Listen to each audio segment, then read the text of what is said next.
Welcome to Senate Education. This is Wednesday, January 24th, 1:33. We are looking at S-238, Senator Westman's bill on the Vermont State Colleges Board of Trustees. Ledge Council took us through it yesterday. Committee thought it would be great just to get your thoughts on it, why you put it in. And Rich Westman, I'm the senator from Illinois. It's a pretty straightforward bill. It removes two members, legislative trustees. For those of us that, and I see you have a couple of members of this committee that have a campus from the state college, what was the state college system, now the state university. Here, there's long been a request from members of staff and faculty in the system that they would like membership on the board of trustees. And instead of expanding the board, I thought that what I have heard from other people, that if we remove two legislative trustees and turn it and took those two positions and put somebody that was on the faculty and somebody that was on staff on the board, it would add another perspective on it in a sense. And it doesn't tip the balance in any way on the board, but it does allow faculty and staff to be heard, and I think it's important for them to be heard. any questions for Senator Westman about that? I believe probably have two colleagues here who have signed on to bills that do that as well. Senator Hewitt? Well, you don't have to answer this, but I was just curious, are you in favor of this too, for like the University of Vermont to have one staff member and one faculty member? I haven't thought about it a lot.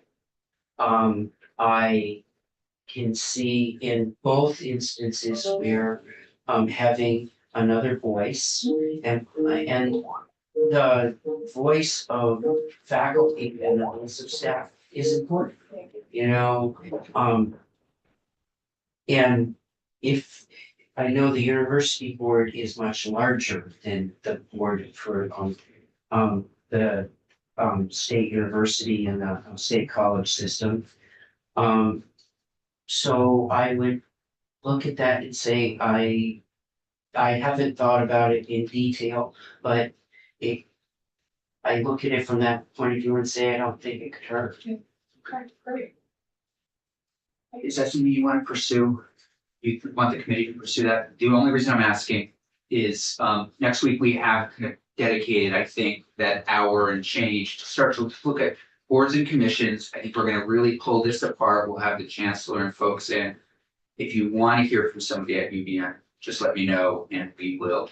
I mean, it couldn't hurt. I'm still learning, but I tend to agree. Okay. Like I said it before, a shared governance model seems to make sense for the future.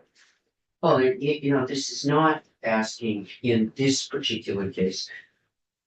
This is not an over disruption of the board. It adds one voice, and it's a voice that, and a perspective, I think, that needs to be heard. The difference, I think, between the state college system now in doing this and the university system is we're pretty much in the middle of reorganizing that whole system. We're on the backside of consolidation of leadership. We've gone from presidents that get the different campuses down to one president of the university system. There's a lot of change going on within that system. And I think in that system, the faculty and staff feel like they haven't been heard at times. Right. And so this seems like a time to at least tip your hat towards those people that are vital to this system. And they're going through a lot of change even now. And so I can't see the harm in what it would do, and I think it would add. Okay, Richard, anything else? Yeah, well, I'm sorry, I stopped talking so much, but I really agree with that, and I just want to add that I often think that there's this idea that if you add a faculty or staff member at the governance level, that it's gonna be disruptive, but I have found the exact opposite, that a lot of times when you get a faculty or staff member at the governance level, and then they're like looking at things from the inside and see how complicated and complex it is, they're actually they become much more willing to collaborate and work through things. That's just been my experience. Well, I think, for it's someone that can carry messages back and are trusted by the staff and faculty in each case. So that's one, but also on the board, the members of the board don't work in the system. And it doesn't hurt to have them listen to how someone that represents the people that quite frankly are majority of the budget for the place. Right. And are vital to the success of the place. So how do you make the whole thing inclusive? And I think what I'm agreeing with you, the inclusivity of this is important. Great. Okay, Thanks very much. thank you. Thank And I'm you. sorry about yesterday. Oh, we got, After the budget address, it's one of the few afternoons that Senate appropriations didn't meet. And in my euphoria, I ran back to the apartment and then got the chairman's text and went. "Oh."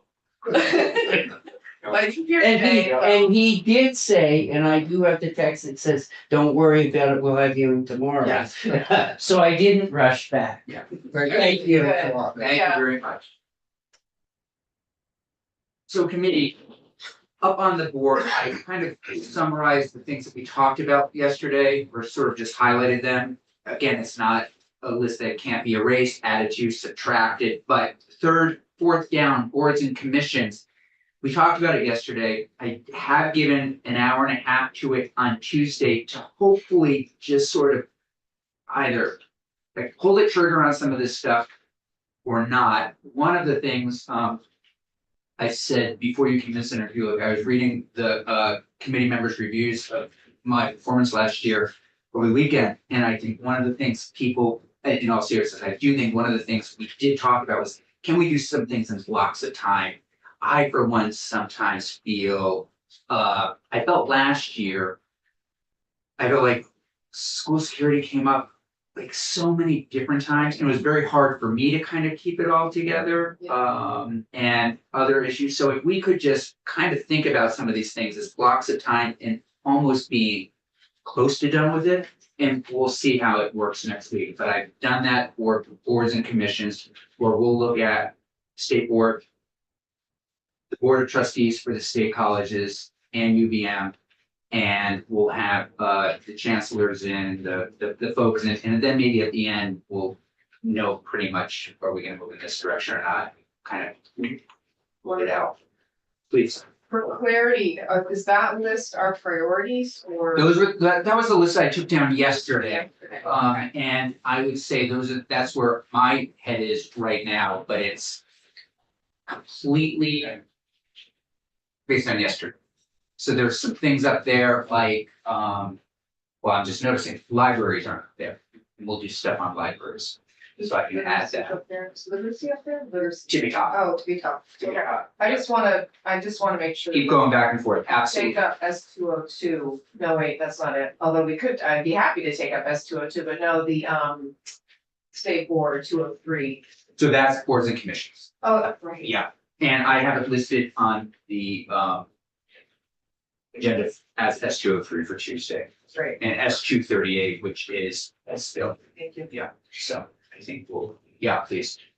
But please know that, is work in progress, yeah. Reviewing the facilities. Yes. Oh, yeah. Yeah. I think we should at least have some testimonies and review, Yeah, you know, just, it's gotta stay on the table. definitely. And to that end, two things.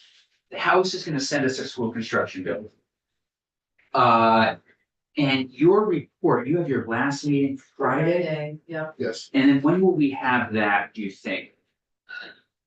Cause I see that as maybe more of the guiding document that we. No, that you're right, that's absolutely right. But- It could be very, if we all agree to it, if we all approve it, then I would think the turnaround will be very quick, so maybe next week. Yeah. Great. So we could put that on the agenda for, next week.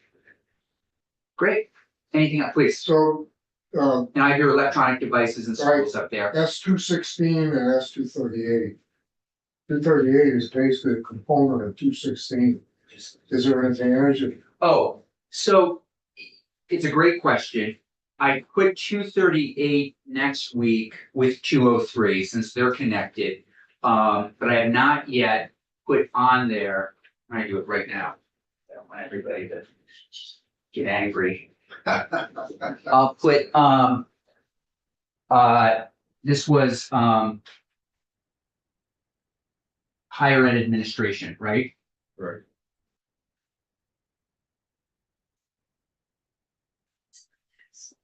Okay.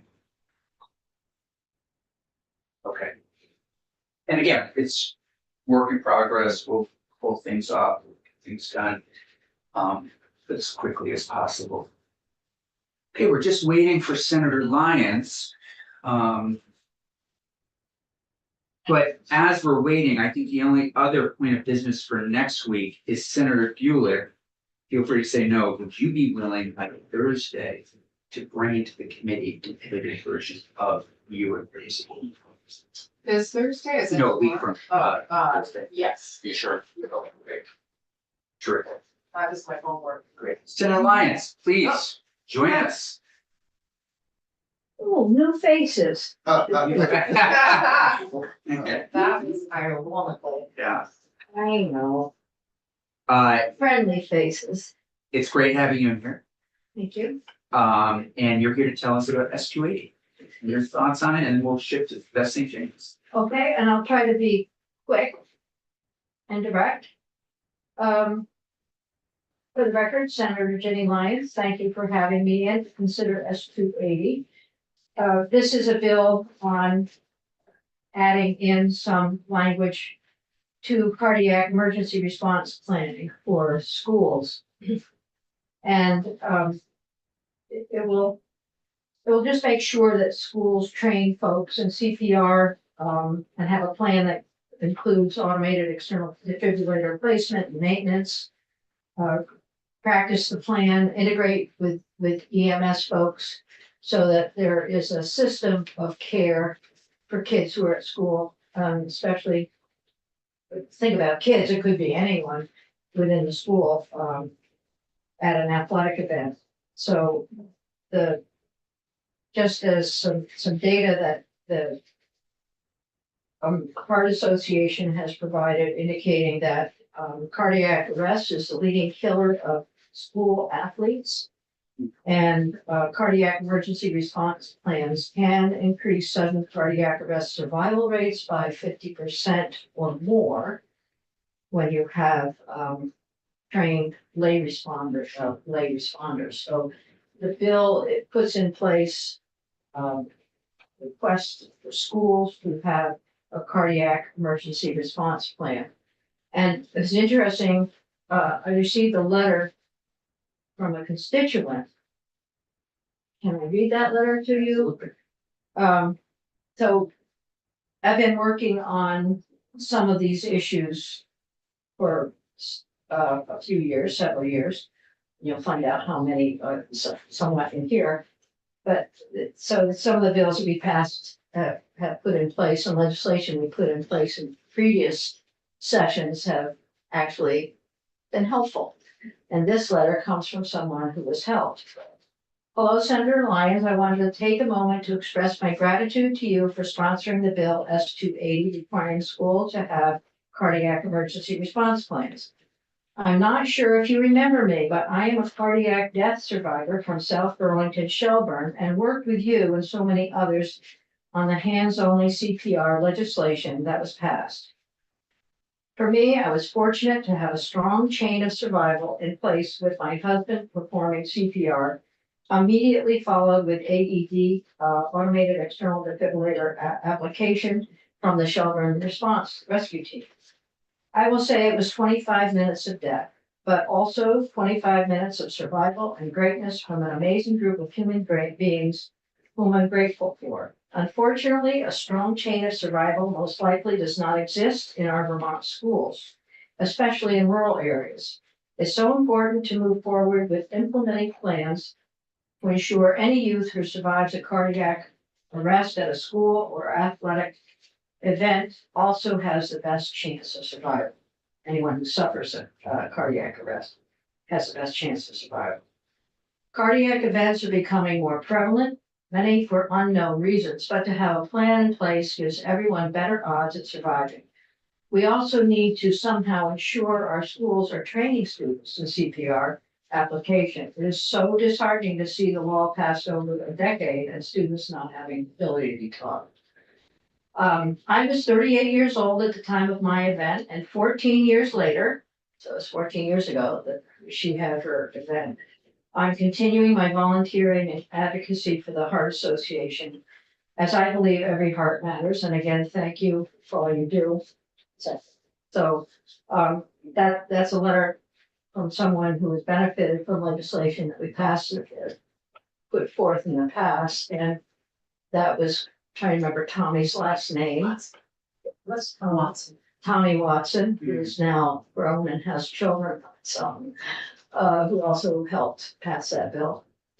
But this really is important, we understand that, and I do know that there are considerations that you're gonna have to give in here around, you know, what schools can do, and how they can fit into the school planning process. I will say that I talked with counselors in schools, and some of the counselors who work in schools from our designated agencies have mandatory training for CPR, and they go through it. They do it online, and then they have some other. They have the equipment available. So within the school, but what this is talking about specifically is within athletic events. So you've got something in place and people in place who can help kids when they're out playing field hockey or football or whatever else. So, you know. Great. Any questions for Senator Lyons? Yeah, please. Senator. So it kind of alludes to training. I'm just curious if there's gonna be any specific organization of like teams for emergency response while the school's open, or? Yeah, that'll be part of the plan. What I understand as you go through the bill, you'll have to talk with, how that's possible within the school, so they'll have to have a coordinated system to connect with local EMS. Or if they have a athletic event, and frequently the, link does already happen, but if you know that your EMS folks are 15 miles away, might wanna have somebody available on the field before they get called. So there'll be that type of coordination. A few questions. Gotta ask you some questions. It's a great opportunity. Just curious if there's already requirements for medical staff or some type of medical trained staff that for athletic events or any, you know, other school gatherings or the school properties themselves. So, you know, wasn't part of my prep for this, but I do remember, and you'll have to reach out to Elizabeth St. James on this one. But we did put in place some training for head injuries and for coaches to have knowledge and to do some kind of review of kids when they fell down and hit their heads, or, you know, concussion. So that That was my first year in the legislature. You did that? We did that together, yeah. Well, with you I and know. a bunch of other people, yeah.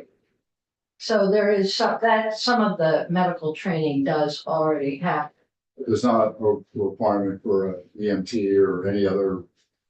Mortgage. Not as far as I know. I think, this really, when you think about it, the data shows that this is probably the most common, common significant events gonna happen, cardiac arrest. And that by having a plan in place and having people around who are trained can save lives, so increased by 50% or whatever. Yeah. And there's not there's not already a requirement for defibrillators in schools? I don't think there's a requirement for, I'm trying to remember what the requirement is, so that's another question I'll have to ask. I know that AEDs are available. I don't think that there's training for people who are out on the sidelines. And I think that there may not be AEDs that walk out onto the field with folks, so. Good. Some schools probably are better equipped than others. I can't answer that question. Yeah, please. And any data on like, in addition to the gentleman, we read the Woman. woman, oh, I'm Yeah, sorry, you're right. so it's, You read I didn't read the the- name to you. Is there any other data, like Yes, yeah. number of incidents in a year or anything? Anything to? Yes. There is lots of data on this, and I think the American Heart Association is the best source of all the data. I have some of it in front of me, but, Testimony. I'll agree. Yeah, we have the Yeah. American Heart Association here that might be able to So- jump in a little bit after we have. Let me a see if I walkthrough. can. Yeah, I don't want to spoil the data. Thank you. Just a comment, I think Yeah, the please. headmasters association requires a athletic trainer be available at all athletic events sanctioned by the school. And I don't know if that has anything to do with either. Yeah, it's a good question. I think Jay Nichols is around. NHDPA, Yeah, I think that's the group that might, we can check. Are they more highly trained? Yeah. Okay, yes, no, yes, okay. There were We'll so have- many questions on the Yes, table. okay, all right. Sarah Lyons, anything else from you? Thank you for putting this in. We all read the headlines when these kinds of tragedies happen. oh, they're horrible. Or Yeah, no, children, any age, and again, any age, any, and a lot of them. great. Thank you. Thank you for taking it up, and I course. hope things work out because we save lives. Yeah. It's great. It's not every day we get to put you on the hot seat. Yeah, I know. Oh, I know, this is, That's great. they've all been getting trained for this. No, this is. Oh, right, I just realized that I, Yeah, We're together all day. they came in at lunch and rehearsed. They should have today. We're waiting for more tea first. No, I'm good. I'm a co-sponsor on the bill, so. Okay. Yeah, really. Okay, Thanks a million. Great to see thank you. you. Miss St. James, do you mind joining us? Absolutely. Thanks.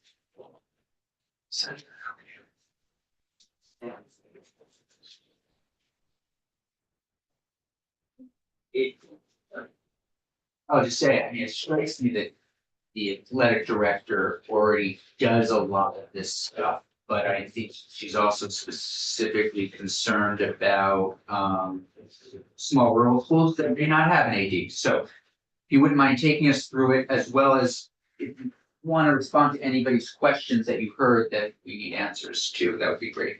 Sure, Beth St. James, Office of Legislative Counsel. So we're about to walk through S-280, which is entitled An Act Relating to Cardiac Emergency Response Plans in Schools. The sponsor did a great job of explaining what the bill does, so I'll take you through the minutia, but I just want to orient you to where the proposal to put this language is. So the bill proposes to put this language in the Green Books in Title 16 in chapter 31, which is titled Medical Inspection Generally Health Services. So there is a health chapter in Title 16 already. There is not a lot in it. One of the things that is in it is the concussion and other head injury statute that you all were referring to. So I'll walk through S-280 and then we Joey can Donovan talk. might do that. I'm sorry. I'm sorry, I was just thinking of Joey Donovan, former rep, worked hard on that. Yep, 2011, it looks like. Yeah. So I'll walk through S-280 and then we'll talk about I won't walk through the concussion language, but I'll talk about some of the things, having listened to your discussion, that you may have, that may have bubbled up, and then we can talk about just regulation of sports in general in Vermont, because that is not really done by the state. It's chapter 31. So S280 starts with a definition, so that's, it's one statute. And it starts, subsection A is a definition section, so automated external defibrillator is already defined in Title 18, which is the health title. And so we're just bringing in that definition. And that definition is that it's a medical device approved by the US Food and Drug Administration that's capable of recognizing the presence or absence of ventricular fibrillation or rapid ventricular tachycardia. Is capable of determining whether defibrillation should be performed on an individual. Upon determination that defibrillation should be performed, automatically charges and requests delivery of an electrical impulse to an individual's heart. And then upon action by an operator, delivers an appropriate electrical impulse to the patient's heart to perform defibrillation. So I just read from Title 18, Section 907, which is what 280 refers to.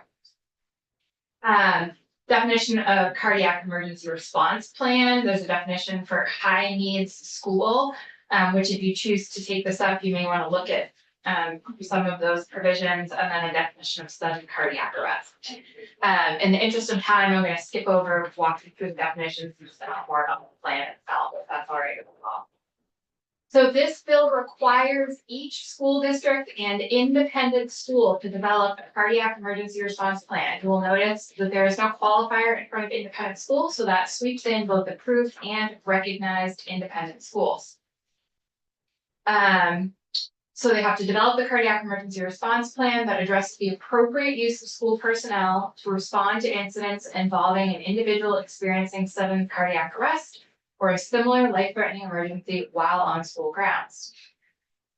Then subdivision B2 requires each school district and approved independent school with an athletic department or organized athletic program to develop a cardiac emergency response plan that addresses the appropriate use of school personnel in responding to incidents involving sudden cardiac arrest or similar life-threatening emergency while attending or participating in an athletic event while on school grounds. So big picture plan, and then one that's specific to athletic events. I'm on page 3 now. School officials shall work directly with local emergency service providers to integrate the cardiac emergency response plan into the community's emergency medical service responder protocol. Each plan shall integrate evidence-based core elements, such as those recommended by the American Heart Association guidelines or other nationally recognized evidence-based standards. The plan requirements. So the plan has to include the following requirements at a minimum: establishment of a cardiac emergency response team, guidelines for when a team is activated in response to a sudden cardiac event, implementation of AED placement and routine maintenance within the school, dissemination of the plan throughout the campus, maintaining ongoing staff training of CPR and AED use, practice drills, integrating local EMS with the plan, and ongoing annual review and evaluation. This bill also addresses AED placement. So appropriate AED placement shall be dictated by the cardiac emergency response plan and in accordance with guidelines set by the American Heart Association. Page 4 does require training for school staff, appropriate school staff, in first aid, CPR, and AED use, following evidence-based guidelines set forth by the American Heart Association. And which staff to be trained will be determined by the cardiac emergency response plan, and then it needs to include licensed coaches, school nurses, and athletic trainers. And then the implementation, section 2, school districts and independent schools shall have a cardiac emergency response plan developed in regular implementation beginning next school year, 2024-2025 school year. Bill proposes to take effect July 1 of this year, 2024. So again, this language would be going into Title 16 in the health chapter 31. The concussion and other head injury section has a whole bunch of information about training and protocols and guidelines related to head injuries specifically. At the very end, there is a requirement, subsection F, so this is section 1431, in Title 16, subsection F. And it says healthcare providers present at athletic events. So current law requires the home team to ensure that a healthcare provider is present at any athletic event in which a high school athletic team participates in a collision sport, which is a big qualifier, right? Track and field is not a collision sport. But when we're thinking about cardiac events, track and field is one of the areas that you might hear about that in, right? So What's the definition of healthcare provider? that's not the, In other words, would a trainer be under?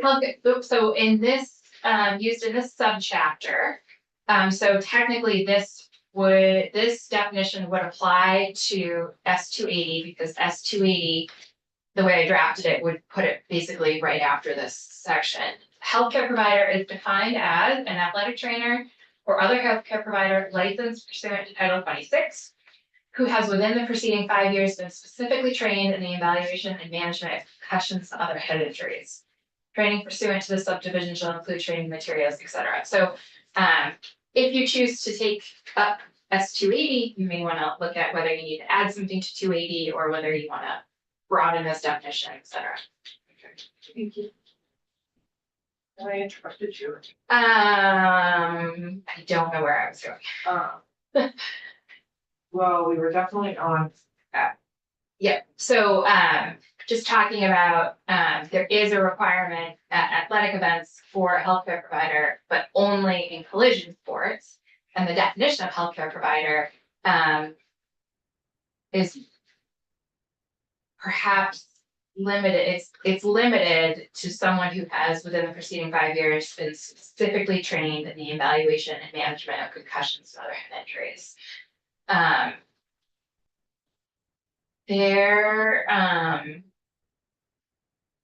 There is in the same chapter, but a different subsection, there's the Health Services for Children statute. Oh, no, that's not what I'm looking for.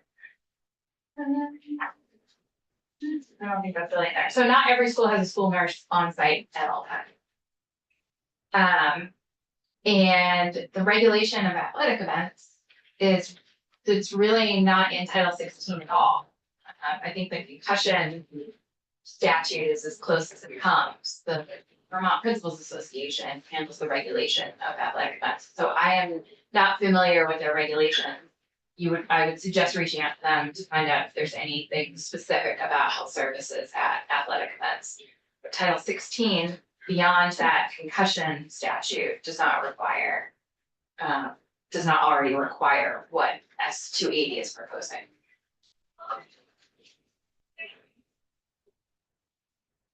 Any other questions? So, comment.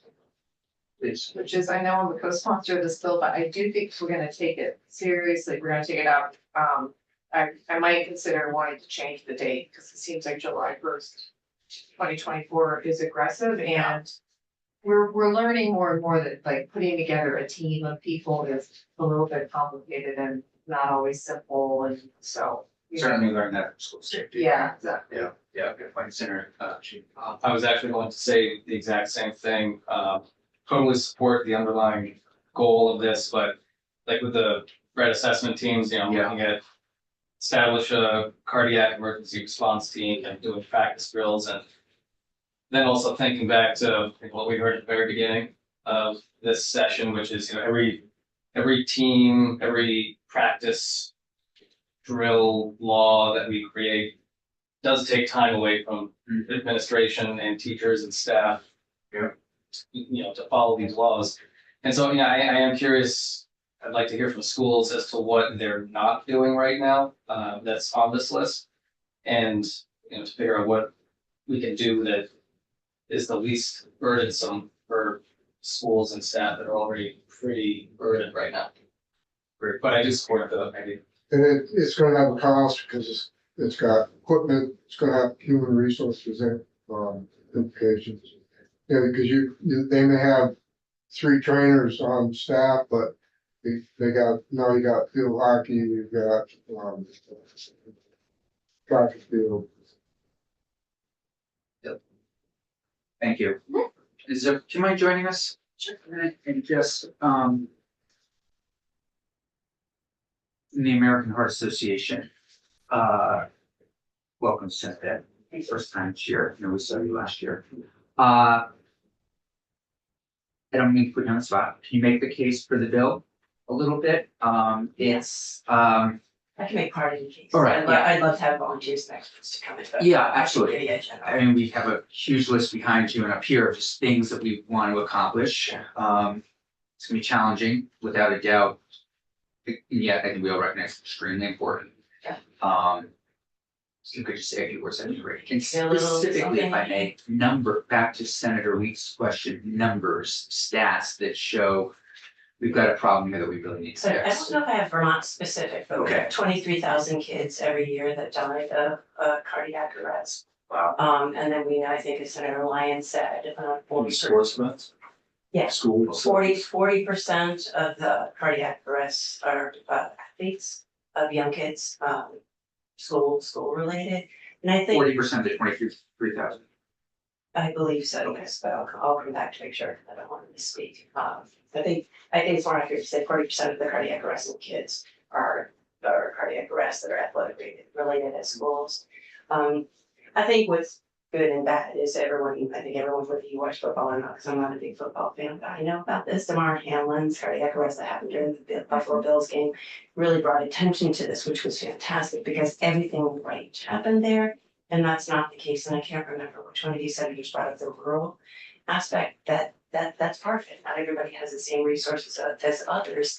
And we see sometimes there's some, heart defects that come about when you're more athletic, right? You may not know about them until that moment. So we see them in running, we see them in swimming, where there's extreme stress. In terms of the cost, I would love to have you hear from Kyle Peckham. He is the assistant athletic director at Rice High School, Mike Concern. But he's an athletic trainer. Rice has 4 AEDs. They're really behind this. They really want to make sure that all kids are protected. It's something that we should make sure is happening if kids are playing sports, that if something happens, they get the best care. And he had a great email he shared with me yesterday about the cost. AEDs, again, this is general, $1,400, $1,500. But when they're both purchased, the price goes down a lot, like $890, depending on who you get them from. But he talked about what you can get for them. Based on what happens without them, right? So you could have a kid dying on a football field, or what he said is $5 per kid at a football game, and there you go, you have your AED. But it's designed to make sure that there's a plan. It doesn't have to be a burdensome plan. It really is that, when we first started hearing about AEDs and they were kind of cool thing to get. So some people got them, but because of the expense, they're locked away, and that doesn't do any good because if somebody has a cardiac arrest, you really have like 10 minutes. Like in Michelle's case that Senator Lyons read, she was kind of lucky because it was longer than that. But for every minute that passes without CPR and defibrillation, your chance of survival drops by 10%.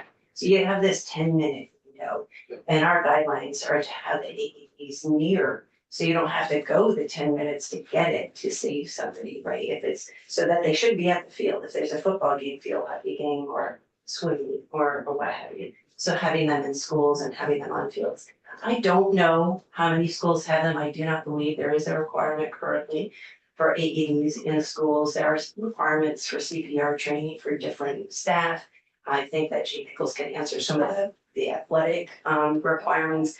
I believe the Principals Association requires paid coaches to be CPR trained. I don't believe unpaid coaches have to, but again, that's a question for him. He and I talked a long time ago about this, but he could answer that question. But I think, yes, there will be costs. Some of those costs have already been paid. Some schools have them already. School nurses, PE teachers, many are trained, but it's really to coordinate who is trained to make sure that, so if there isn't a school nurse who is CPR trained, and it's an emergency, and that they have a system so they know that whatever it is, and they just take it up. But tell the receptionist, she gets a principal, whoever CPE or training is brought there and the AED is made available and not locked away somewhere it's accessible. And also the maintenance requirement. So, they have batteries that die. So that the point you need it, you don't go, oh no. He put the battery in it, now you can't use it. So that's part of it. Again, not burdensome, but it makes a big difference at the time you need it. Same with integrating with EMS, that sounds burdensome, but really it's not. A lot of these things you'll see, they'll already have this, St. James just mentioned, that healthcare provider, some cases the ambulance, they are the games. But I was at a race game and I was kind of prepping for this, but I was at the game because my son was playing football. Maybe like a sixth grade, and there was a tackle. And there were a whole bunch of kids on top of each other, and most of the kids got up except for one kid.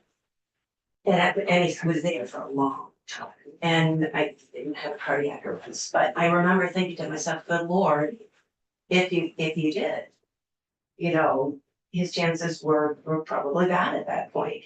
Again, they might have made the decision to wait on calling the ambulance because it wasn't a cardiac arrest. But again, who wants to be that parent whose kid has that happen? Sure. And there's no resources to save them. And these things are so accessible now, they really are. It's just designed to make sure, some cases it's not just the student. There are a lot of participants. We saw in Franklin County, the gentleman who died following that graph of heart attack.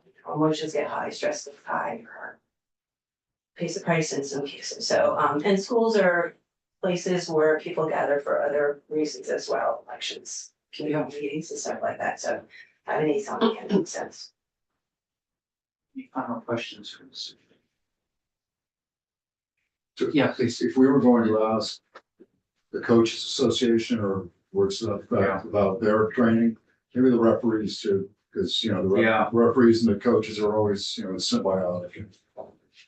Maybe one's training, the other's not. Yeah, it's a great point, and I know you need to grab it front conference. It's very important. Thanks for jumping in. Yeah, sure. Thanks so much. Really appreciate it. All right, we'll stay in touch. Yeah, Thank you. Yeah, thanks. Do you know where the AED is? It's funny. I think I asked this. Is it? There is. There is. I think there is. One near the police office. Senator Clarkson, welcome. Please join us. And we want to check in with Ledge Council. So they're right. I'm here. Well, we don't have your name, we have Rick's name. I think you have both of us. Oh, I mean, not a football. We don't, but that's all right. You are going to, Yes. yes, that's all I Well, need to know. you are the one who drafted this particular, No, I think, of the two. I think, You don't need to argue about it. Thank you. We're happy. Welcome to Senate Education. It's lovely to be here. Thank you very much. S207. We have it in our folders. This is your launch of our career and technical education work for this year. I'm Allison Clarkson, Senator, Windsor County District, Vice Chair, Senate Economic Development, Housing and General Affairs, which is in the capacity I come to you. As someone who has carried a lot of the weight on workforce development in the Senate, and before that, high interest in the House.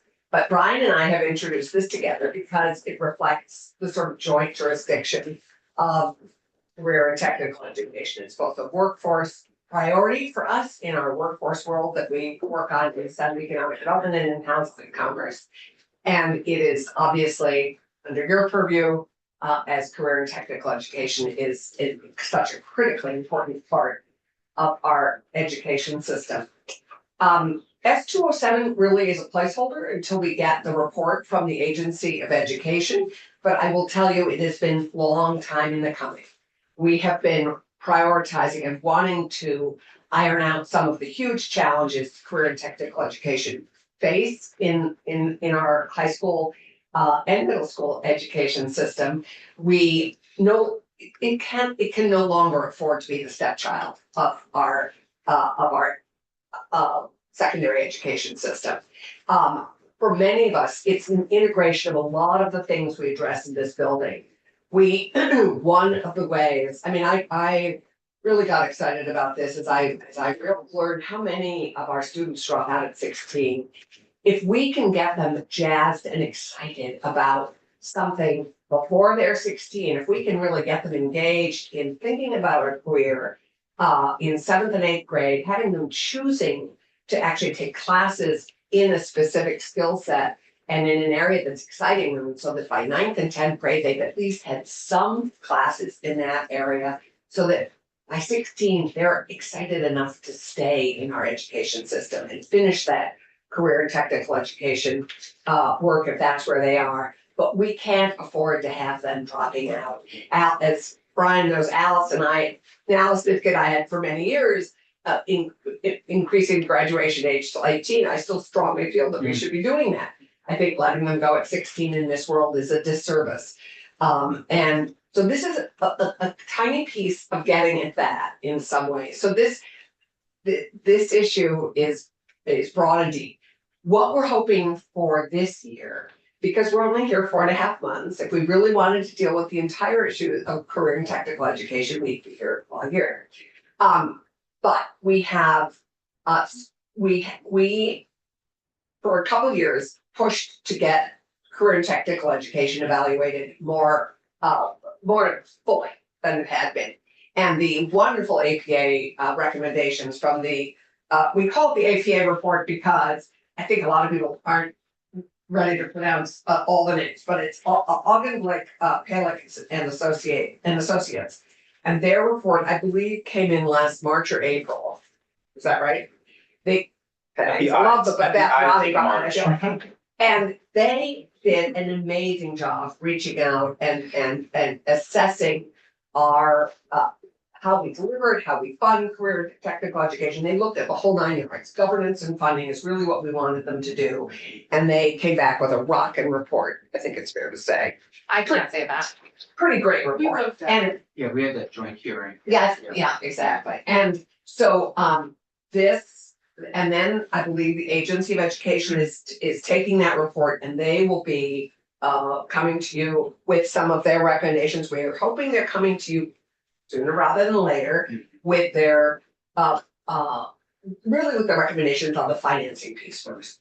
The governance piece is going to take us a little longer, but we have some very specific recommendations on the financing. And so this bill is really the placeholder for that work. But we have and the career and technical education community is very supportive of the APA recommendations. They would love to have us embrace them, I think, in whole is fair, is that, well, you're gonna hear from Scott Farr. Now it's Scott Farr, it's good to see you. And Melissa, who I don't know, but hi, Melissa. I do, we've met. But they're hoping we will embrace the APA recommendations in complete, as a whole thing. And that is, developing non-competitive funding ASAP, a common statewide calendar, infrastructure plan for facilities and equipment growth, and recognition. They will go through all this, but the key piece that they want to start, that I think we all want to start with, is the funding inequities that CT faces. And so you're going to hear more about that from Scott and from Ted. And he's all set. And so I'm just teeing the words up. This is excellent. Really great teeing up. I want to give credit where credit is due. This is really Senator Clarkson's bill, kind enough to put me on as a sponsor, but she has really led the way on this. And, we had a lot of conversation last year, and I think the committee overall is complete agreement that this is so huge, and it's a great strategic way to address the dropout rate. Get kids in early, get them excited. Not only the dropout rate, just what you want to do with your life. What is your life's work, and sort of explore different things. So thank you. Any questions for Senator Clarkson, please? So I agree with everything you said. I agree with everything Senator Campbell said. I just wonder what this vehicle is as a placeholder. What's this really do? The bill as drafted? Well, this has been a top workforce development priority to really get career and technical education the resources they need financially and Right, but what's this bill? this bill really is a was designed because our deadline was so early, it had to kind of be a placeholder for the work.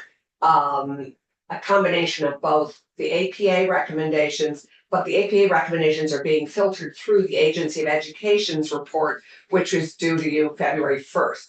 So that's in a heartbeat, and I know that Ted can fill you in on where it is, at least in part, but the hope is that in that report, we're gonna deal with the financing this year and maybe the governance next year. And that would be in this placeholder bill. And that's what this would have. Amended. When is it envisioned that there's an amendment that makes this like, you know, That's- flushed out? Hopefully that is your Next few weeks. work, and it will be at February 1st, you will hopefully have at least the financing recommendations. Okay, very good, thank you. I think that's what's going. And you're gonna hear from everybody, I mean, given the witnesses you have here, you could do a bill tomorrow on what they have. We probably will. Right, today, right today. Or today. And you have the people to draft it Yeah. right here. Thank you both I'm a for the placeholder, I'm a placeholder. shortest bill you've ever worked on together. But with such big implications. Which of you would like to weigh in? How about I, if you don't mind, Please, join Okay. us. Thank you very much. I Thank you very need to much. scoot, Of course. but thank you all. This was great, and I'm looking forward to coming back about another bill sometime Great. soon. Okay, bye, Scott. See you around like a donut. So Rick Sable, Leslie Council. And you are new to us. I'm I new. don't know if you know everyone around the table, so we will just go around. Senator Terry Williams from Rutland. Dave Weeks, Rutland County. Ron Campy in Bennington County. Martin LaRock, Chittenden Central District, to live in Burlington. Nice to meet you. Nice to meet you. Sheen, Wyndham County. Nice to meet you all. I'm Senator Campion from Agriculture. We've had that opportunity. Yeah. So Senator Clarkson's a hard act to follow. I didn't, maybe I He should have really is. thought think about it. So I give my little spiel when I'm before a committee for the first time. So thank you for helping facilitate that. So I am Rick. I'm from Texas. I don't want you to hold that against me, or maybe you'll like me. I don't know, because I'm from a different part of the world. But I moved here to come to Vermont, and I found housing. That's the first question people typically ask me is, where are you living? So I found housing, brought my family here. So funny enough, so I'm taking over most of David Hall's portfolio, workforce development, and that's how CTE came to me. So Beth and I are kind of sharing that for now. And we'll see where it goes. It might be more me, it might be more her, but in the meantime, we're a duo on this bill. So yeah, workforce development, and that's how I got this bill. And it is a strange bill. I agree. It's like, what are we doing with it, right? And as Senator Clarkson said, the issue was time. SOCWID is the Special Oversight Committee on Workforce Expansion and Development. They were meeting at the end of the year, and they had some suggestions for CTE. And Senator Clarkson really wanted to put this in because we knew we'd be getting some kind of numbers from the Agency of Education. And forgive me, I don't always know the right terms. I'm learning. You all have a lot of acronyms. Yes. A lot of acronyms, and they change over time. So education is going to provide information. So I can do a walkthrough, but you all can read faster than I can talk. Section 1 is just saying that it's our intent that we're going to, deliver changes to the CTE system based on the Agency of Education's recommendations. And then Section 2 is trying to get that data from them by February 1st, so we can make this bill happen. That's what Section 2 is trying to do. And I'd be glad to answer questions about it, but that's kind of the basic walkthrough. Any questions? Now, I think I appreciate your question to Senator Clarkson around what does it mean exactly, the placeholder can mean a lot of different things. And now I understand that it was the need to get a bill in, and we will take the report from Mr. Fisher and others and we slide it right in and move things along. That's great. Rick, please remind me how to pronounce your last name. So say like bagel, Sego. bagel with an S. Sego. That's the way I can explain Thank it. you very much. You're welcome. All right, great to see you. Nice to meet you So all. glad you're with us. Yeah, me too. So I thought we'd just go through, I don't think we have to take, we have a 3 o'clock. Actually, I want to give everyone a little break in about 20 minutes, 25 minutes or so. So if you don't mind, let's go out of order. Mr. Fisher, would you join us at the table and provide us with an update? Does that work for you, Mr. Park? We just go out of order a little bit? We work in public schools, we can go with it. Thank you so much. I really appreciate it. Mr. Fisher, so we're waiting on this, we're not waiting on it. It's going to arrive February 1st. Can you tell us a little bit about what we can expect? Absolutely. So for the record, Ted Fisher, Vermont Agency of Education. I'm the Agency of Education's Director of Communications and Legislative Affairs. I just want to say, firstly, express my gratitude to you, Mr. Chair, and Ms. Member Clarkson for raising this and introducing this, and also my appreciation for sense of humor and in referencing that we do have some outstanding work here that we are committed to bringing. Senator Clarkson is a hard act to follow, absolutely, as is Rick, our new colleague, and so I'm not going to try to pronounce APA because Senator Clarkson did it well, and I won't. But I should just note that the agency is actually still working with APA on some of the governance funding changes. That contract is ongoing, and we expect to be bringing you the governance recommendations next year, which is why we're proposing to do finance first. Great. And because that's in flight and the vagaries of contracting, we are behind where we wanted to be in terms of bringing you some of the fiscal recommendations. What I'll just note, you have my written testimony. In the interest of time, I'm going to try to go as quickly as possible through it. But I just want to say, I heard fulsome support of the concept of tackling CTE here a moment ago in terms of the committee's response. I know you all heard from the governor yesterday in terms of his desire to make progress on this. So I think we're all sort of on the same page there. And we are committed to providing that complete policy proposal on the financial side as quickly as possible.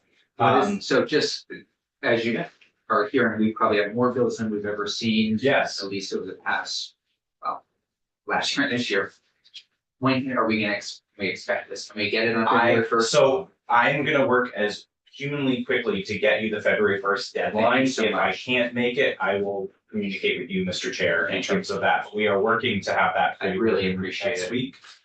And like I mentioned, we're going to have at minimum our summary of findings and proposed recommendations. Great. I'm having computer issues, so I wasn't able to pull up the bill fully, but I do have the bill number. There's a companion bill in the House, H716. I'm going to go over some of our proposals that we introduced and requested that we would be bringing to you next week as part of this pact, requesting that you consider. You can find the legislative language for many of those proposals in H716. I have a section on why CTE and why now. I don't think we need to cover that, so I'm going to skip to the top of page 2 and start with agency recommendations. So there actually is, it's been a very long time since I've read the APA report, but I did review their executive summary before coming over. So one of the financial recommendations that we are considering, we actually already have for you today, which is removing the 6th semester average. This is essentially that we calculate 3 years worth of student attendance data, full-time equivalent student attendance data on a CTE when calculating tuition that districts owe to the CTE center. COVID is one problem that's impacting that right now, which means essentially we are underpaying CTE centers for the services they provide on an individual basis to school districts. So we recommend striking that, and that's something that came out of the APA report. Ted, we might have to ask you to slow down just a tiny bit. 'Cause this I is- will be happy to slow This is down. meaty, so, My right, apologies. so, So got you. middle of page 2, and like I said, I was hoping to bring the bill, so the other bills we could walk through, but I'd be happy to provide that to the committee in terms of legislative language. So we're talking about 16 VSA, Yeah, section 1552. yeah.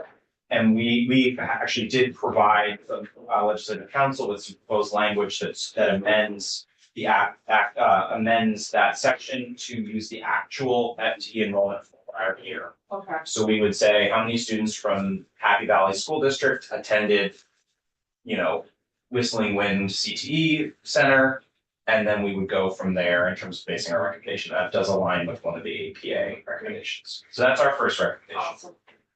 Our second recommendation We are hoping to tackle finance this year, but there are other things that we can do this year. That we believe we can do this year while we're waiting for governance and in concert with finance, very helpful for CTE. So this is where we get into that. We are proposing to expand CTE exploration opportunities by requiring pre-tech and related or new exploratory CTE courses offered in grades 9 and 10 to all Vermont students, and ideally in partnership with local high schools and CTE centers. And we have a proposed way to attack that. And then we also propose requiring all grade 6 through grade 8 students to have career enrichment exposure, either annually or as part of an ongoing program. And this should include at minimum an annual visit to their regional CTE center. Through you, Madam Vice Chair, Senator Weeks, I apologize, I saw your hand. Yeah, no problem. So why required, not optional? I am not a perfect vessel for this, and I want to say in a way that is respectful of all parties, and perhaps our colleagues in the field might be able to speak better to this. But we want to ensure that all schools are ensuring that every student has the appropriate understanding of all of the opportunities available to them. What we have heard, and it is anecdotal, but we have heard things that concern us at the agency about sort of like tracking, where you have, depending on the school system, depending on the local CTE program or CTE center, there is some like, all right, well, this student isn't on a CTE path. And that's the type of thing we want to avoid. We want to make sure that students have a full understanding of it. I'll just give you an example. If many of you know I'm a firefighter, I really wish that I'd been aware that you can like do EMT and some fire service training in CTE centers when I was a kid, because I would have loved doing it, for example. So Yeah, but that's optional. You know, requiring it. yes, we want to ensure that students are exposed to it. I believe. As acting chair, can I ask, Becky, did you want to say something? Scott and Melissa can speak to the same, but giving students an access to see what each CTE has. And coming, so we've had at the Central Vermont Career Center, I'm the superintendent director there, Jody Emerson. We've had our 8th grade students coming in to tour each spring. Last year was the first year we got almost all of our 8th graders across our 6 sending schools. One school still made it optional. There are kids that came through that were able to see what's going on there that had no idea. And then we're really excited to, oh, this is something I could do in the future. And if it hadn't come, they might not have known that. So fully supportive of introductory, you know, so that all students understand what the CTs are doing. That's a great concept. But it appears the language is spun around mandatory course, Got it. meaning like a semester. That's how I evaluate the language. Is that the intent or We not? are not requiring a course. We are proposing a program. How about I go on to the next section, because I think that will help answer questions. Apologies. Thank you for letting me interrupt you, by the way, as acting chair when you were. Of course, absolutely. And Senator Machine had a question. Yeah, I think I get where this is, I think I'm getting some of the idea here, in response to Senator Weeds's point as well. Because, I mean, my daughter's 13 and I'm thinking of, you know, how kids respond when you say, hey, do you want to go check out, you know, how to take apart an engine? And, you know, the first response is, no, I'd rather do what I'm doing now, but actually putting it in front of them and, you know, allowing them to get into it and see it in person, I think has more of an effect than just making it an option for them to explore. Am I like in the right ballpark with this, or? Yeah, I believe so. And I think so I'll just say, having been involved in some work at the state level to promote CTE, my concept of what CTE was expanded radically. So I just used the first responder example, but there's, you know, digital multimedia. A lot of CTE programs have really awesome film programs. I mean, quite literally, you go into a CTE center and there's a movie studio there, or like a TV studio. And so there's just a wide gamut. The goal is exposure. The goal is sparking learning. The goal is sparking students' interests.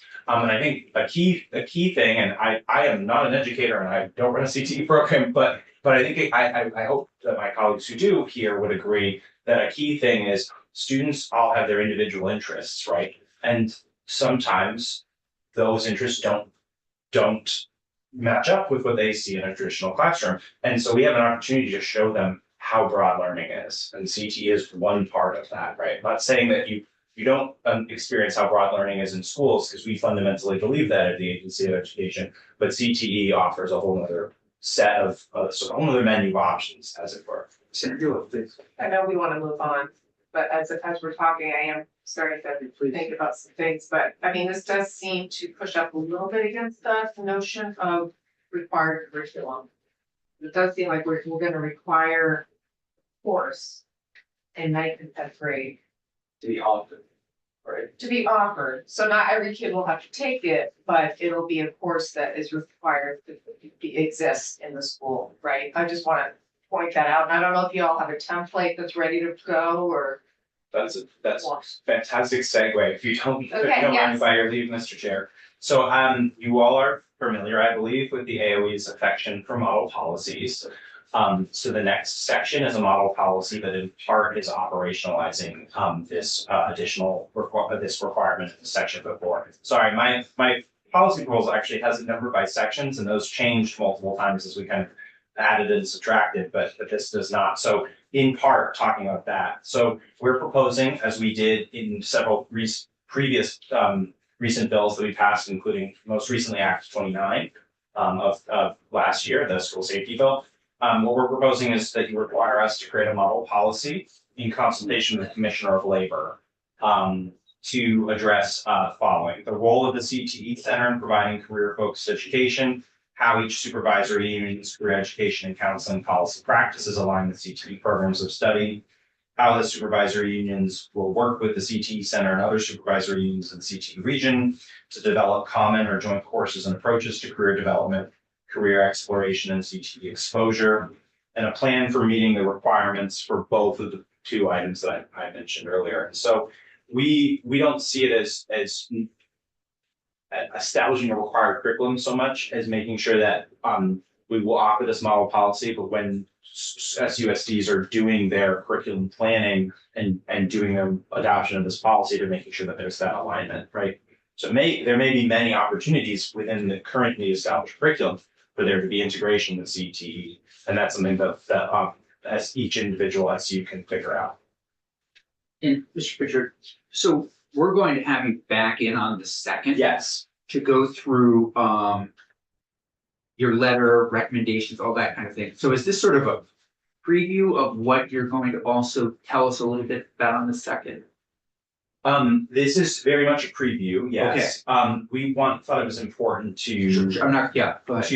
to outline the other provisions of the financial that we will be bringing and that we initially requested that you introduce. And so I'm happy to do even more wave tops, but also depending on your pleasure. Committee, are you okay with that? I know we want to jump in, and we will when Mr. Fisher's back, but I also want to make sure that we just have time for our other folks before we move to the 2200 series.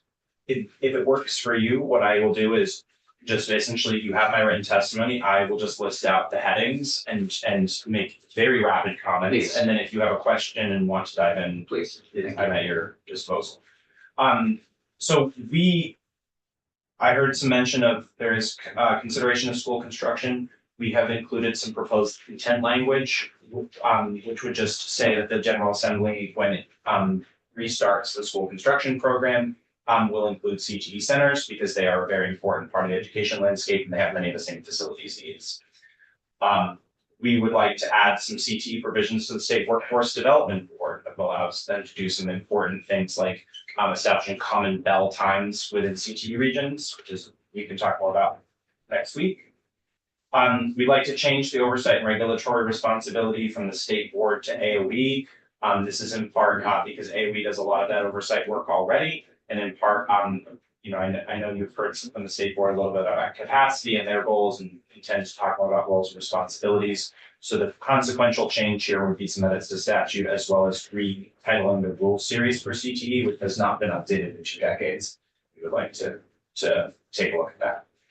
And then some requirements for required post-secondary program alignment with the Vermont State University and CCV for a specific set of programs that we list here in my written testimony.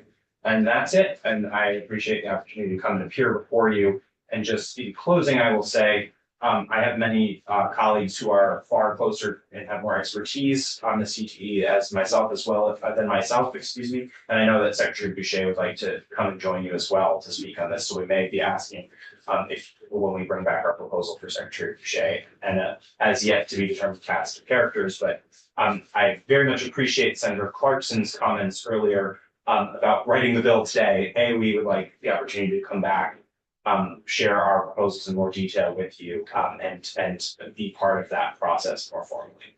Well, I think we're going to have you back soon, as early as next Friday. So if you could, I know Senator Julich and Feldman and I need to still work out our agenda as long as, but I would anticipate an invitation to have some serious time with the committee next week, since it will already be February 2nd.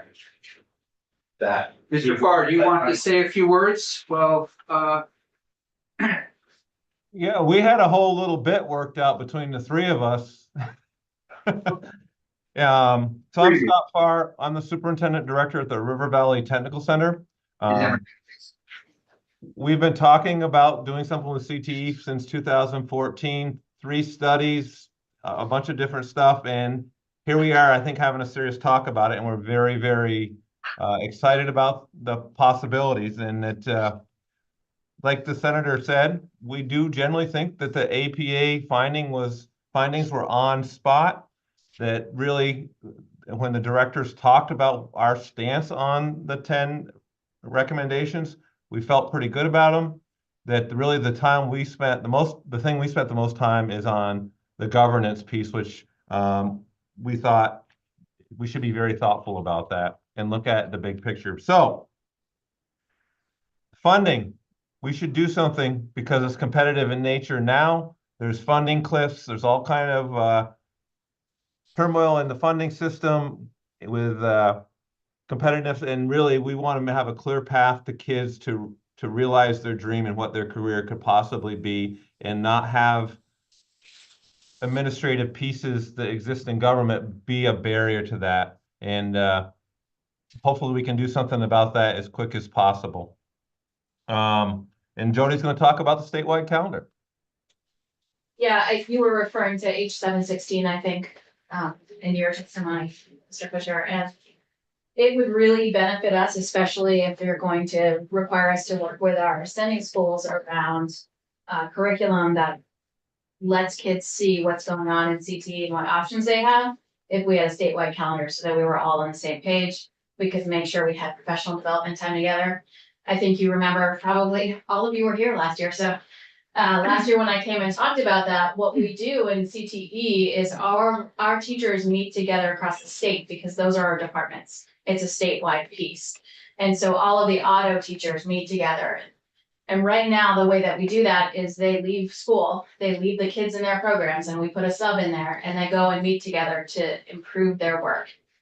And it would benefit us if we would have the ability for them to be able to have those meetings statewide without impacting what the kids are getting in those days. And without having us to have multiple subs in for different programs for that to happen. In addition, I think Scott can give you some examples where he has kids that end up with no vacations, because their Sunday school has a vacation one week, and then their career center has a vacation a different week. And so they are straight through. They don't have the vacation. Their families don't have that option if they're really committed to their CTE program. And so aligning those calendars would be a really great thing. And I did hear Secretary Boucher say last week that she's not going to push that piece. But I think that's really important. And I think we're closer than people think. and just so I'm clear, you're talking about not a statewide calendar for all of the schools. You're talking All of the schools. for all the schools. So Schools have to everybody align to us. has the same holiday, all of that kind of thing. Yes. So it doesn't, not just making sure the CTE programs are aligned with this, Right now, we're allowed 4 days difference yeah, for the roles. Senator Sheet. Thank you. I just wanted to echo the same point regarding the calendar and making things match up a bit more. I heard that at least twice in this, when I visited the CTE in Brattleboro, and quite confident I heard it at the conference or the meeting with the superintendents of the CTE in Springfield, so. Yeah, the current, I just, so schools in Burlington would have the same week off Yes, everywhere. And, okay. This has just been such a controversial thing over the years for whatever reason. I'm almost like in a state of shock that we're getting to the point where maybe it's gonna be okay, yeah. Yeah. I don't know why, I think it's with the controversy, but we're gonna dig into it. 60 Minutes might do a piece on it, we'll see. Go ahead. Again, Ted Fisher from AOE. So I should have signposted. I apologize. The agency's requested language is an age 7-16 with one exception, and that is Chair Marcotte from Commerce and Economic Development over on the House side added the uniform calendar requirement, and we actually have an outstanding but hopefully finalized soon report to you all on universal school calendars. The AOE is very up for the conversation. We certainly, to your point, Mr. Chair, it has been controversial in the past, going back decades. My former secretary, Dan French, used to regale me with stories when he chaired a commission as a superintendent, and it was very controversial. So the agency has, just for transparency, has requested of your colleagues in the House that we pursue a uniform calendar requirement merely in a separate bill. We would love to have that conversation, that section. We and I think everyone is very into wanting to make progress in CTE, and we don't want any disagreement about the calendars to derail this process from a speedy and hopefully expeditious resolution. This is far. Oh, great, thanks. yeah, I think it would just be really helpful for our families to not have to navigate something like this. Life is complicated enough without having to figure out that piece. Scott, it's back to you, I think. Oh, me? Yeah, you've got the next bullet point. Oh, I do, yeah, yeah, on infrastructure and equipment, back in the late 90s, the legislature actually had a plan to rehab technical centers that need it. River Valley, Green Mountain, I think Southwest, and the Brattleboro Tech Center, and even North Country were all beneficiaries of a logical system to upgrade the shared between multiple school district facilities that are tech centers. And we just want to make sure that, number one, we do not get forgot in the bigger talk about infrastructure changes. Is the reminder in one of the letters we put together was, don't forget about us. You had a plan once. It was a good plan. We should do that. And so get us on the schedule. And the second thing is, we'd like to keep up with all the equipment and tools that we need to bring state-of-the-art education to our students. And while we do have some resources that come from the state as far as grants via the Agency of Education and innovative program type stuff, grants, it's hard to keep up with all of that. And we want our students as prepared as possible. And however we can get to that would be very much welcome by your tech centers. I'd like to add those grants are competitive too, so we're not guaranteed them. And for me, I'm gonna be looking to build in the next 5 years, a brand new standalone center. And one of the reasons is last year I had 408 applicants and we had to turn away 200 of those applicants. We do not have the space. I'm currently looking at trying to kick my shared school out of some spaces so that I can open some new programming. And so we are looking to try to figure out how to expand in the interim, and we're moving towards how do we build a new center. That demand is incredible. So It is. important for us to hear. Yeah, access looks different. Sometimes you don't have enough space, and sometimes there's regulatory pieces that keep the kids from barriers to access. And Melissa's going to talk a little bit about that. Sure. My name is Melissa Connor. I'm the director at Stafford Technical Center in Rutland. This is my 29th year in Career and Tech Ed here in Vermont, and I'll say it's my 29th year of talking about a statewide calendar. So just to give you some perspective. Hey, Ms. Connor, you know that you have 2 senators on this committee? I do. Yeah. Yes, and we just met with Terry earlier this week, and David we saw earlier at our legislative luncheon. So good to see you both again. So one of the topics I wanted to chat about is the CT embedded academic proficiencies. So this past couple of years, the CT instructors have been working really hard with the Agency of Education to identify the embedded academic proficiencies that inherently happen within our technical programs. So the example I'd like to give is that in our engineering programs, physics is a natural part of that program. But what happens is that we are identifying those academic proficiencies. But when it goes back to a high school, which has their own graduation requirements because each one has, we serve here at Stafford up to 11 high schools. 3 of them are within the same supervisory union, yet they all have different graduation requirements. It makes it very challenging for us to make sure that our students are recognized for the work that they're actually doing and that it's transcribed correctly. So what typically happens because of the way the state board rules are written, the state board rules are still written as an English credit, a science credit. It doesn't specify the credits that are actually embedded within the programs. What happens is that physics credit that a student is earning in an engineering program is getting listed as an elective science. It's not always counting towards their high school graduation requirements if that high school has a very regimented list of these are the courses a student must take. What that also does is a student that is going on to apply to post-secondary, it doesn't look very great on their transcript if they have an elective science where it should be a physics credit. So what we need some help, and we're hoping through some changes that we would be able to really detail that a student in engineering is taking pre-calculus and calculus and physics, and that the high schools are all recognizing that across the state. So if a student were to move from my region, let's say up to Hannaford and join into theirs, they're getting the same credits. Because right now it is different depending on which high school. I could have one student in an engineering program that is part of Fairhaven Union High School, another one that's part of Otter Valley. What they get for credits is different, and that's not right. So that's one of the things that we really want to make sure that our students are having equitable access and that they're not getting discredited, because right now they really are being discredited for the work that they're doing within our programs. And I think I have the next one as well, and that's about the staffing at the AOE.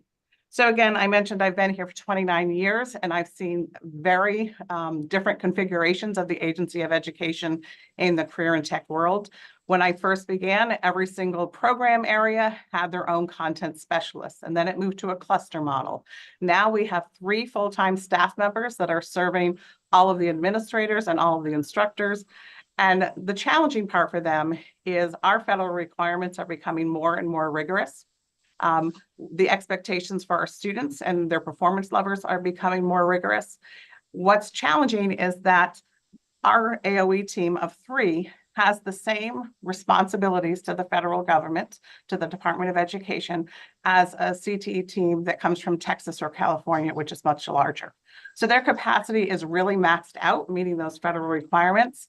And I will say, they do a wonderful job of supporting us in the best of their abilities. And they really try to make sure that they're focusing on students, but they are tapped out and they need assistance. And we need to have people there.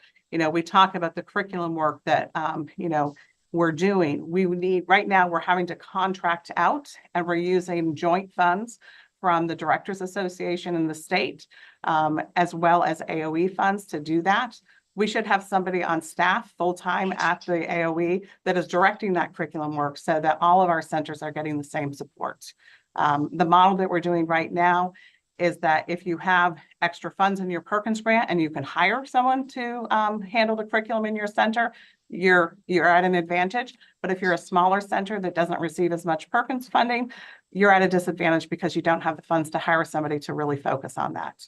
And, you know, I'm fortunate we have the funds to do that. And I know Jody and Scott are in the same boat, but we have much smaller centers that are behind on this proficiency work because we don't have the support of the AOE and we don't have the funding within the local center to do that. And with that, I think Scott and I are on the next one. Scott, do you want to kick off the next one? Just so you know, we only have a few minutes. I'm sorry. Okay, we only have a few minutes. Okay. Yeah. Yeah, the middle school programming, it's a great idea. Young students having experiences that shape what their pathway could be through the next handful of years in high school. And they don't know what they're missing until they see it. But it's really something that's not currently funded within the system. I use federal funds to do it. I think we have a very robust program. I'm not going to get into the details, but age stage development would say that kids in middle school are really making hard decisions about making decisions about who they are and where they could go. And we want to make sure they have a awesome experience to shape that decision making. And if that's the tech center, that's wonderful. Or if they come to the tech center and realize I don't like that so much. I thought I liked it, but they don't know until they know. And there's all kinds of thoughtful ways to do it as far as a career path that moves from awareness and exploration to actually executing a plan. But it's really not funded. It's something we can do consistently, and we want to make sure we capture our full service regions, middle school students, to have that kind of important experience. And if you wanted to hear more about what those are like, I'm sure we could get some people to testify about what that looks like when it works really, really well. Melissa, did you want to add? No, but I did want to make sure we get time to talk about the compensation piece that was in the APA study. So I don't know if I'm okay to go ahead with that, Scott. I think we just want to touch on governance. You have 3 different people here that have maybe a different opinion about governance. I think Melissa and Jody, you can say that they think we should do something. I think we could do something, but we should be very thoughtful about it because we want to make sure it all works within the larger system. And let's be thoughtful about moving ahead because governance is a very controversial thing. It has been in our state, and it could really, you know, we want to do what is right, and it may not be quick as far as governance is concerned. Go, Melissa. The one point that I just want to quickly talk about is, you know, one of our biggest challenges is we're talking about expanding programs. The challenge for us, like any employer right now, is hiring. You know, there is a huge deficit in the number of teachers in the pipeline coming in. And for career and tech ed, it's even more challenging because typically we're hiring out of industry. It took me 4 years to hire an instructor for my electrical program. And the number one reason I would have great qualified candidates that were interested, but they were looking at a $40,000 to $50,000 pay cut in order to go from industry to education. So on top of that, then we're saying, okay, you're going to take a $40,000 to $50,000 pay cut, which for some people, lifestyle change, they want to do that. They want a slower pace, which really isn't education, but they think that at the time. And then, you know, then we say, oh, by the way, you have to go through a teacher prep program to become a licensed educator. So now you're going to have a cost because every tech center does it differently. It's whether they pay the cost of a teacher prep program or not. So we're asking them to take classes 2 weeks in the summer and then also meeting once a week, once a month, online or in person, doing classwork. So it's a lot to ask somebody to leave industry where they're making really good money to take a drastic pay cut and then to take on this course load so that they can become a licensed educator. So we need to look at, you know, one of the ideas is that if we had a common governance structure, you know, 1 district, 4 districts, then there could be some uniformity in as far as the pay scale, because right now, the reality is we're poaching from each other's tech centers. We're, you know, taking from this tech center and that tech center. Whoever has the higher pay scale is where the teachers are going. So I wanted to make sure I got that point in. We just received your testimony, so we have that. And so I'm going to share that with the committee now. It's basically a good summary of what you all said. Yes. I hope you'll think about I know you're all incredibly busy. I don't know if there's one point person for this work but just know we're gonna return to this work on Friday with Ledge Council, with the Agency of Education, start to draft something, put some stuff on paper. So as much as you'd like to be involved, please reach out to Mr. Feldman and he will schedule you for Friday. Really dig into this next week. We'll hopefully by the end of Friday of next week, we won't have a placeholder, but we'll have some kind of general bill from which we can work from. Yeah, we're all also appearing with House Education on Friday, so our message will be very similar. And what we don't want are both committees duplicating the work, and for all of you, I'm thrilled you're all going over there, but I will confirm with the chair of that committee that this work is starting here and we're sending it to them. That's at least was what we agreed to on Friday, so if that's changed, we'll certainly let you know. So we'll leave it there. Thank you. Thanks a million. We appreciate your support. Hey, Thank Great you. seeing all of you. Thank you. Really important work. Ms. Emerson, thanks for coming over. Yeah, great to see you. Committee, let's take 5 minutes and we will return and be met with we'll have a conversation with the Agency of Education, our last bit of business for the day. Wow.